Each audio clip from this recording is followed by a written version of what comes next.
نواز شریف پر ظلم کرنے والا ایک ہی کردار انجام کو پہنچ رہا ہے۔ مریم نواز اوکاڑہ میں مسلم لیگ نون کے انتخابی جلسے سے خطاب کرتے ہوئے مریم نواز نے کہا کہ یہ سب نواز شریف نہیں بلکہ قدرت کا نظام ظالموں سے انتقام لے رہا ہے۔ قدرت نے سموٹو نوٹس لے لیا ہے۔ مریم نواز نے کہا کہ پی ٹی آئی کا انتخابی نشان بلہ نہیں بلکہ وہ ڈنڈا تھا جو انہوں نے ہاتھ میں پکڑا کر غریب عوام پر چلایا۔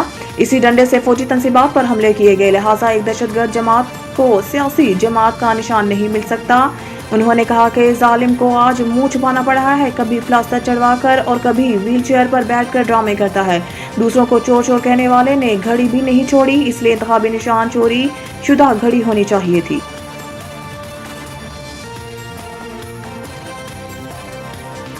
الیکشن کمیشن نے سینیٹ کی قرارداد پر الیکشن ملتوی کرنے سے انکار کر دیا۔ الیکشن کمیشن نے ملک میں 8 فروری کو شیڈولڈ انتخابات ملتوی کرانے سے متعلق سینیٹ کی منظور کردہ قرارداد پر سینیٹ سیکریٹریٹ کو مراسلہ بھیج دیا۔ الیکشن کمیشن نے مراسلے میں کہا ہے کہ آپ کی قرارداد کا جائزہ لیا۔ الیکشن کمیشن نے صدر مملکت کی مشاورت سے 8 فروری کو پولنگ کی تاریخ کا اعلان کیا۔ الیکشن کمیشن کے مراسلے میں مزید کہا گیا کہ امن و امان کے لیے نگران حکومتوں کو ہدایات جاری کی ہیں۔ سپریم کورٹ میں اس عزم کا اظہار کیا کہ 8 فروری کو انتخابات منعقد کروائیں گے، جبکہ ماضی میں عام انتخابات اور مقامی حکومتوں کے انتخابات سردیوں میں ہوئے ہیں، لہٰذا اس مرحلے پر الیکشن ملتوی کرنا مناسب مشورہ نہیں اور اس وقت عام انتخابات 2024 کو ملتوی نہیں کیا جا سکتا۔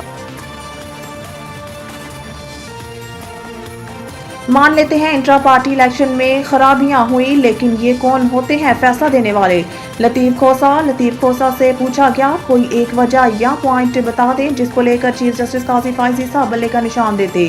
اس کے جواب میں لطیف کھوسہ نے کہا کہ مخصوص نشستیں چھین لی گئی۔ کیا الیکشن کمیشن ہیڈ ماسٹر ہے؟ کیا الیکشن کمیشن مانیٹر کرے گا کہ کون صدر، جنرل سیکرٹری یا عہدیدار ہوگا؟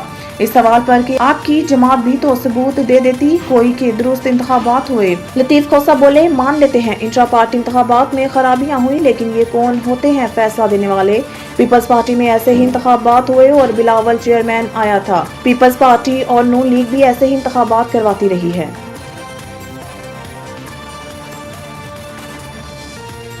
بشریٰ بی بی نے دوران عدت نکاح کیس اسلام آباد ہائی کورٹ میں چیلنج کر دیا۔ بشریٰ بی بی نے عدت کے دوران نکاح کا کیس اسلام آباد ہائی کورٹ میں چیلنج کر دیا۔ اس حوالے سے وکلاء کی جانب سے کیس کو آج ہی سماعت کے لیے مقررہ کرانے کی کوشش کی جا رہی ہے۔